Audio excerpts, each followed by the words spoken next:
Hello दोस्तों, मेरा नाम अमित है। एनडीटीएन क्वालिटी यूट्यूब चैनल में आपका स्वागत है।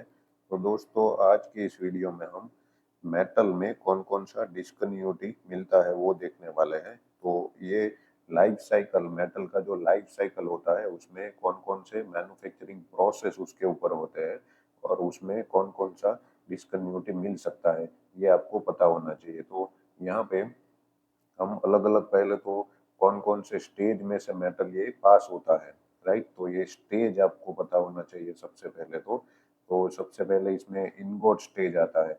मतलब कि मटेरियल जो है, मेटल जो है, ये इनगोट स्टेज में होता है। बाद में आप उसका अलग अलग प्रोसेसिंग करते हैं, राइट। तो प्रोसेसिंग में प्राइमरी प्रोसेसिंग, सेकेंडरी प्रोसेसिंग, बाद में उसमें वेल्डिंग वगैरह करते हैं। बाद में वो लास्ट में सर्विस में आता है। सर्विस मतलब कि उसका जो भी, जिसके लिए वो मेटल को हमने बनाया, मेटल में से जो भी चीज बनाया है वो सर्विस में आता है। तो मान लीजिए मैं एक एग्जांपल दे दूं आपको जी। जैसे सबसे पहले इनगोट स्टेज में मटेरियल है, राइट। उसके बाद उसको आप फोर्जिंग करते हैं, राइट। सो फोर्जिंग करने के बाद उसका कोई शेप देते हैं आप, राइट।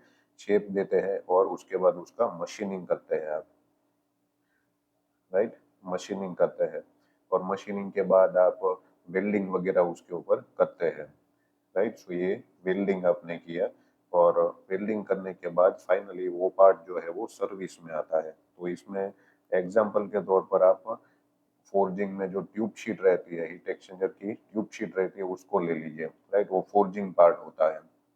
तो फोर्जिंग वो मटेरियल बन जाएगा, उसके बाद उसका आप मशीनिंग वगैरह करेंगे, उसमें ड्रिलिंग करते हैं।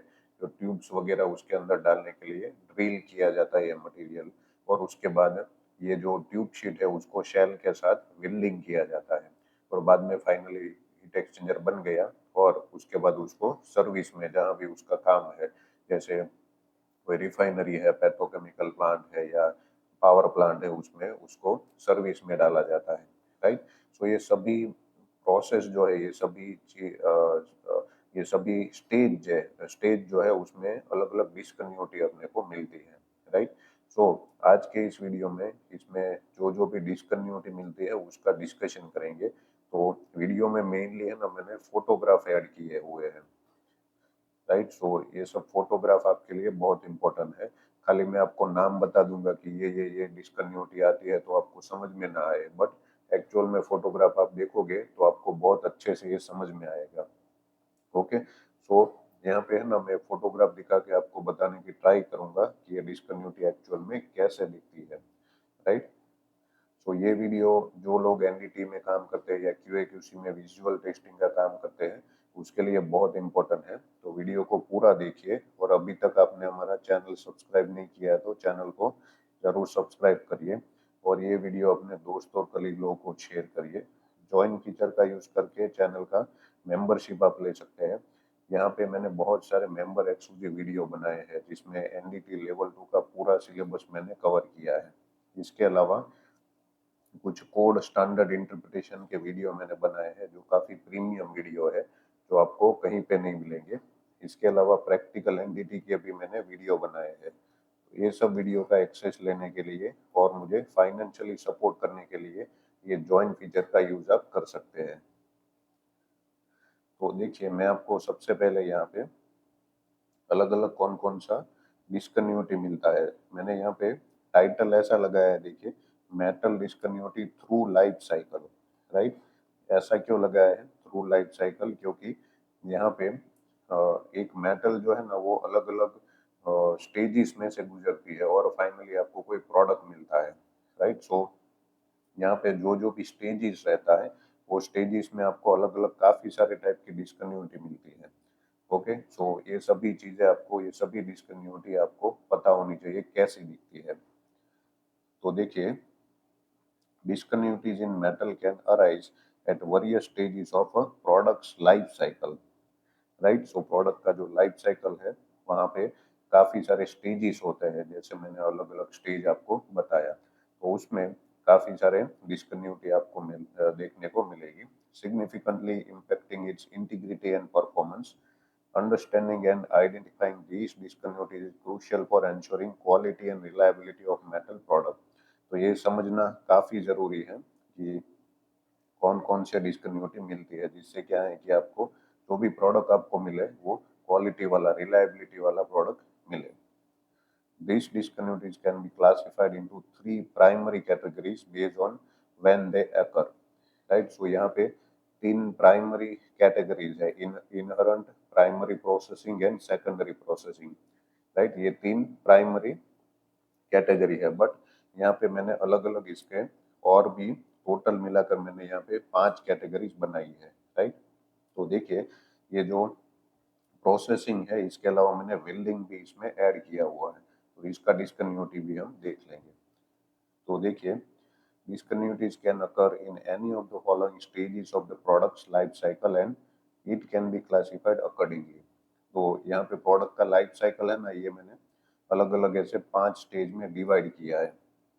तो सबसे पहले इनहरेंट डिस्कन्टिन्यूटी। इनहरेंट मतलब जो पहले से है, राइट। इनहरेंट मतलब कि जो भूतकाल से है, ऐसा आप हिंदी में इसको बोल सकते हैं। तो इस स्टेज में डिस्कन्टिन्यूटी क्या क्या आ सकती है? Primary processing, secondary processing. Okay, so actually कई बार है ना, खाली प्रोसेसिंग करके ही कोई कोई बुक में लिखा हुआ होता है, inherent processing and service. Okay, but यहाँ पे मैंने अलग किया है primary and secondary. Primary processing में कौन कौन सी मैन्युफैक्चरिंग आएगी, सेकेंडरी में कौन कौन सी आएगी, ये भी हम देखेंगे बाद में। और वेल्डिंग, ये वेल्डिंग बहुत इंपॉर्टेंट है दो चीज़ों को ज्वाइन करने के लिए, और उसमें भी डिस्कन्टिन्यूटी जो भी मिलती है ये भी हम देखेंगे। और लास्ट में सर्विस। तो इसमें यहाँ पे मेनली हम फोकस जो करेंगे ये तीन पे करेंगे, right, primary, secondary and welding. ये इनहरेंट स्टेज जो है ये इनगोट स्टेज बोला जाता है। तो इनगोट स्टेज में जो डिस्कन्टिन्यूटी मिलती है इसका मैंने ऑलरेडी वीडियो बनाया है, वो आपको देखना है। सर्विस स्टेज में भी क्या क्या मिलता है उसका भी मैंने वीडियो बनाया है, राइट, तो ये भी आपको देखना है। तो पूरा आपको एक आइडिया मिल जाएगा कि किस तरह से कौन सा डिस्कन्टिन्यूटी मिलता है। तो देखिए, इनहरेंट स्टेज की बात करें ना, तो as the metal cools and solidify to produce original ingot, numerous discontinuities can be introduced. Right, so काफी सारी इसमें डिस्कन्टिन्यूटी मिलती है। ये इसको इनगट स्टेज बोलते हैं, याद रखिएगा, इनगट। ओके, सो इसका एक वीडियो मैंने ये ऑलरेडी बनाया हुआ है, ये आपको देखना है। राइट, इसका इस तरह से आपको थंबनेल मिल जाएगा, और चैनल में आप सर्च करोगे ना इनगट डिस्कन्टिन्यूटी, तो ये सब डिस्कन्टिन्यूटी अलग अलग है, ये आपको देखने को मिलेगी। राइट, मैंने पूरा उसमें डिस्कशन किया है, 19 मिनट का ये वीडियो है, तो ये देखना है आपको। अभी देखिए, प्राइमरी प्रोसेसिंग की बात करें तो उसमें कौन कौन सा रहेगा। तो देखिए ये कैसे होता है। So when original material has become solid, it must be worked and formed to produce a rough shape product. Right, so material जो है ये सॉलिड बना, उसके बाद उसमें वर्क मतलब कि अलग अलग काफी सारी चीजें और चीजें की जाती है, फॉर्म की जाती है, मतलब, राइट। सो अलग अलग स्टेजेस रहते हैं और फाइनली आपको प्रोडक्ट कुछ ना कुछ मिलता है, राइट। तो ये रफ शेप प्रोडक्ट होती है। Okay, so during this process, the part is said to be in its primary processing stage. मतलब प्राइमरी स्टेज है, एकदम फाइनल नहीं है। Typical primary process include forging, casting, rolling, मतलब कि hot roll and cold roll, extrusion and drawing. Right, so typically ये सब primary processing में आता है। तो आपको कोई भी पूछे कि प्राइमरी प्रोसेसिंग क्या है, मतलब उसमें कौन कौन सा मैन्युफैक्चरिंग प्रोसेस आता है, तो फोर्जिंग है, कास्टिंग है, रोलिंग मतलब hot roll, cold roll, extrusion, drawing, ये सब प्राइमरी प्रोसेसिंग है। During this processing operation discontinuities may be produce और existing discontinuities may be modified. Okay, so existing discontinuity क्या हो सकती है, जो इनगट स्टेज में है, आगे मैंने बताया। तो इनगट स्टेज में जो भी डिस्कन्टिन्यूटी है वो मॉडिफाई हो सकती है, राइट, या फिर कोई नई डिस्कन्टिन्यूटी प्रोड्यूस भी हो सकती है। कौन से स्टेज में? सेकेंडरी, सॉरी, प्राइमरी प्रोसेसिंग में। So example of primary processing discontinuities, तो देखिए फोर्जिंग है, तो फोर्जिंग में ये फोर्जिंग बस्ट मिल सकता है, इस तरह से आपको मिलेगा। अनइवन टेम्परेचर पे आप फोर्जिंग प्रोसेस करते हैं तो इस तरह का क्रैक जैसा अपीयरेंस आपको मिलेगा, राइट। अभी ये मेनली आप इसका शेप देखिएगा, डिस्कन्टिन्यूटी कैसे दिखती है, इसका शेप है, और इसका आइडेंटिटी कैसी है डिस्कन्टिन्यूटी की, वो आप थोड़ा गौर करिएगा, राइट। सो देखिए फाइनली फोर्जिंग का कोई पार्ट आपके सामने आया और उसमें कोई डिस्कन्टिन्यूटी है, तो देख के आप बता सकते हैं कि ये डिस्कन्टिन्यूटी है। ओके, फोर्जिंग लैब की बात करें, तो देखिए ये फोर्जिंग लैब का इंडिकेशन है यहाँ पे। ओके, ये फोर्जिंग लैब का है। तो ये कैसा होता है, इसमें जो क्लोज डाई फोर्जिंग होती है, ओके, उस केस में यहाँ पे बाहर की साइड मटेरियल जो ऊपर नीचे डाई रहता है ना, उसका अरेंजमेंट सही नहीं होगा, उस केस में ये डिस्कन्टिन्यूटी आ सकता है। ओके, इसको फोर्जिंग लैब बोलते हैं। ये बाहर की साइड ऐसा दिखेगा। रोलिंग में रोलिंग लैब, सीम, स्ट्रिंजर्स, इस टाइप का डिस्कन्टिन्यूटी मिलेगा। ओके, सो ये देख सकते हैं, ये बाहर की साइड ऐसा डिस्कन्टिन्यूटी मिल सकता है, राइट। तो ये रोलिंग का डिस्कन्टिन्यूटी है, ये बार है, राइट। और इसमें यहाँ पे ये जो लाइन दिख रहा है, ये आपका डिस्कन्टिन्यूटी है। लेमिनेशन की बात करें तो ये प्लेट है, प्लेट में ये डिस्कन्टिन्यूटी लेमिनेशन मिल रहा है, ये भी रोलिंग का डिस्कन्टिन्यूटी है। Okay, so at the edges of plates and sheet ऐसा लिखा है, तो एजिस पे यहाँ पे मिल सकता है या फिर वो बीच में भी हो सकता है। ओके, तो एजिस में है तो आपको विजुअली दिखेगा, अगर बीच में है तो विजुअली नहीं दिखेगा, उसके लिए आपको यूटी करना पड़ेगा। अल्ट्रासोनिक टेस्टिंग इसके लिए बेस्ट ऑप्शन है। ओके, लेमिनेशन के लिए तो लेमिनेशन काफ़ी स्ट्रिंजेंट इंडिकेशन है। तो जो बेस मेटल है, मोस्टली प्लेट है, उसमें अल्ट्रासोनिक टेस्टिंग करके चेक किया जाता है कि लेमिनेशन है कि नहीं। कास्टिंग की बात करें तो कास्टिंग में श्रिंकेज हो सकता है। ये सरफेस पे श्रिंकेज है, तो विजुअली आप इस तरह से देख सकते हैं, राइट। श्रिंकेज बोलते हैं, कास्टिंग श्रिंकेज। इसमें इंक्लूजन हो सकता है, राइट। सो इंक्लूजन में फिगर यहाँ पे है इंक्लूजन का,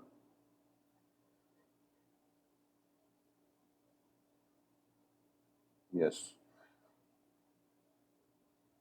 राइट, ये इंक्लूजन है, तो काफी बड़े साइज का है, देख सकते हैं यहाँ पे।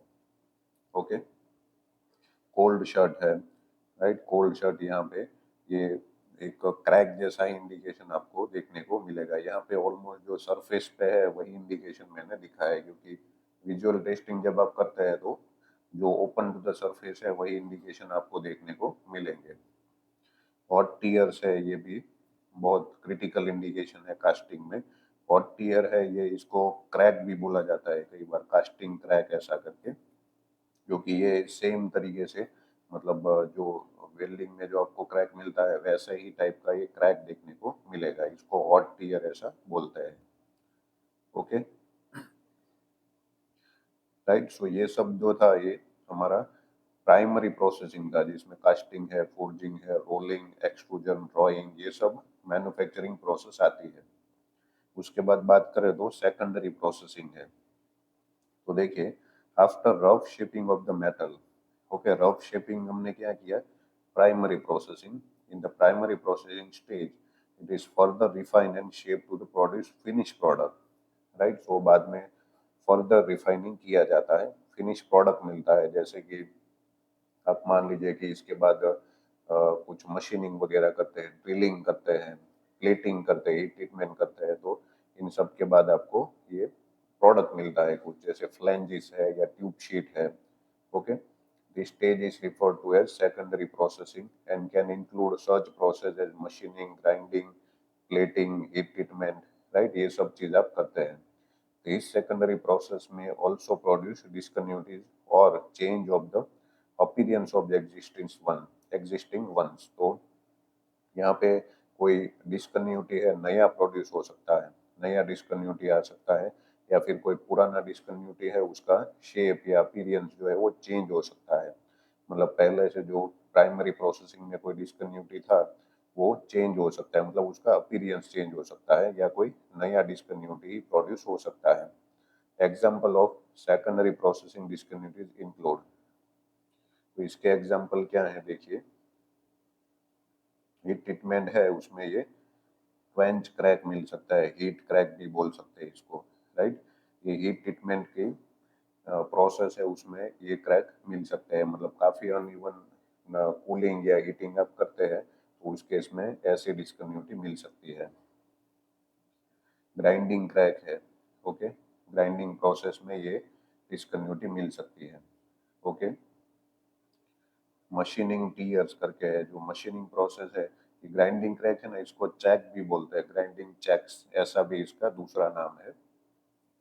मशीनिंग टीयर है, ओके। तो मशीनिंग जब भी आप करते हैं राइट, उस टाइम पे ये डिस्कन्टिन्यूटी देखने को मिलता है। तो यहाँ पे एक्चुअल में जो आपका प्रोडक्ट है ये डायरेक्शन में ये मशीनिंग होना चाहिए, राइट, ये डायरेक्शन में, ये एग्जैक्ट डायरेक्शन है, बट यहाँ पे टीयर की वजह से राइट ये एक्चुअली इस तरह से जाएगा, यहाँ से नीचे ऐसे, राइट, इसको मशीनिंग टीयर ऐसा बोलते हैं। तो wood is failing ahead of the cutting edge ऐसा लिखा है, ओके। सो ये वुड कटिंग का खाली मैंने एग्जांपल लिया है, सेम तरीके से आपको ये टीयर जो है ये कोई भी मेटल में भी मिल सकता है, टीयरिंग आउट ऐसा बोलते हैं इसको, ओके। सो एक्चुअल में जो कटना चाहिए उसकी जगह वो नीचे की साइड यहाँ से कट रहा है,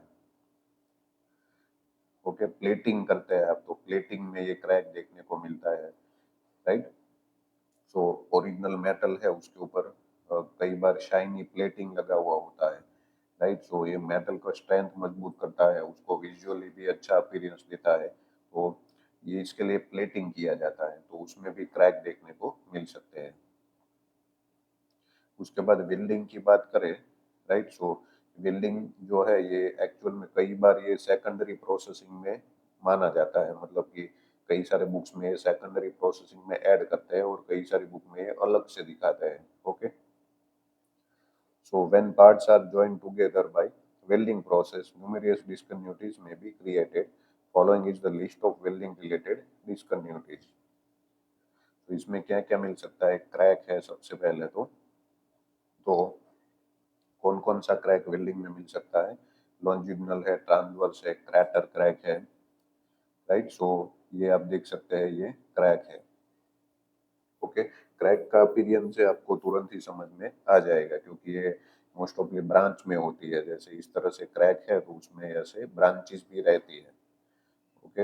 अब रेडियोग्राफी में फिल्म में आप देखते हो तो क्रैक होती है तो काफी ब्रांचेस उसमें से निकलती है, तो तुरंत ही पता चल जाएगा कि ये क्रैक है। उसके बाद लैक ऑफ फ्यूजन है, एलएफ बोलते हैं इसको, ओके। तो एलएफ जो है ये side wall lack of fusion most ऑफली देखने को मिलता है। दूसरे टाइप का ये बीड फ्यूजन भी होता है, मतलब जो दो बीड है उसके बीच में भी फ्यूजन का प्रॉब्लम होता है। तो ये जो वेल्डिंग है उसका वेल्ड फेस पे ये लैक ऑफ फ्यूजन का इंडिकेशन यहाँ पे मिलता है, इधर और इधर भी मिल सकता है। तो अल्ट्रासोनिक टेस्टिंग में ये इंडिकेशन आपको आराम से मिलेगा। यहाँ पे आप प्रोब रखते हैं और शेयर वेव से इस तरह से यूटी करेंगे तो ये इंडिकेशन मिल जाएगा। इनकम्प्लीट पेनिट्रेशन है वो रूट में मिलेगा, राइट। ये पाइप का वेल है और रूट में देख सकते हैं पूरा,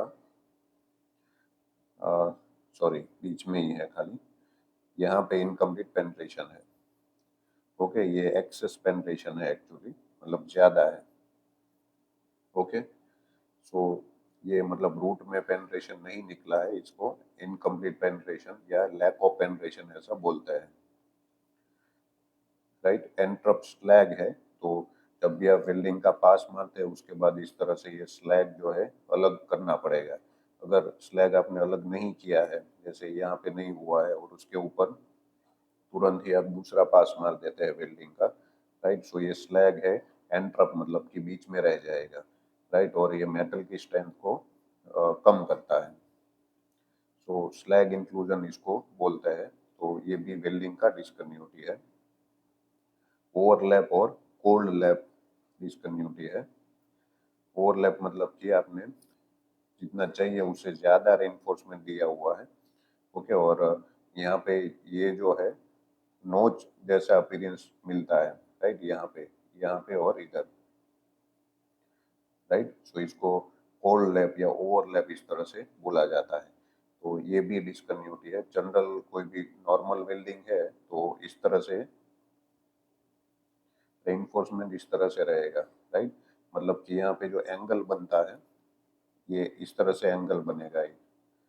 ओके, सो ये जो एंगल है ये ज़्यादा है, आप देख सकते हैं। बट मान लीजिए कि ओवरलैप है, उस केस में किस तरह से होगा देखिएगा।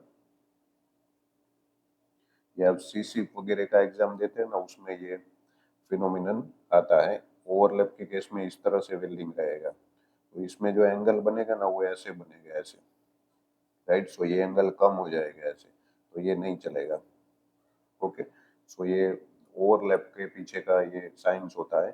सो ध्यान में रखना है कि यहाँ पे है ना नोच नहीं बनना चाहिए। ये नोच जब भी है वो स्ट्रेस कंसंट्रेशन पॉइंट होता है, तो उधर से मटेरियल फेल होने का चांस होता है।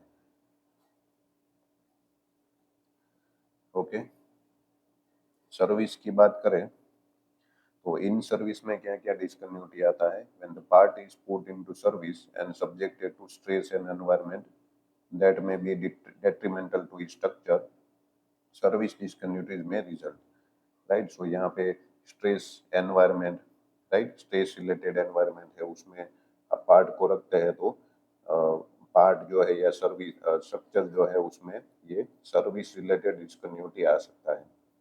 ये भी काफ़ी डेट्रीमेंटल होता है। तो इसका भी मैंने ना ये वीडियो एक बनाया हुआ है।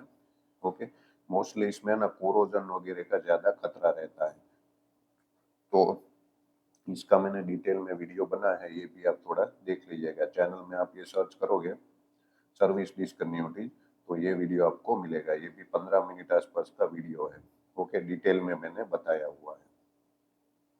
सो ये सब डिस्कन्टिन्यूटी है, ये आपको ध्यान में रखना है। तो डिस्कन्टिन्यूटी कैसे दिखती है ये आपको समझ में आया होगा। अगर आप एनडीटी या क्यूए/क्यूसी में काम करते हैं, विजुअल इंस्पेक्शन करते हैं, तो ये सब डिस्कन्टिन्यूटी कैसे दिखती है आपको पता होना चाहिए। तो आशा करता हूँ आपको ये वीडियो समझ में आया होगा। अगर आपको इसमें कोई डाउट है तो मुझे आप कमेंट बॉक्स में पूछ सकते हैं। Okay, thank you.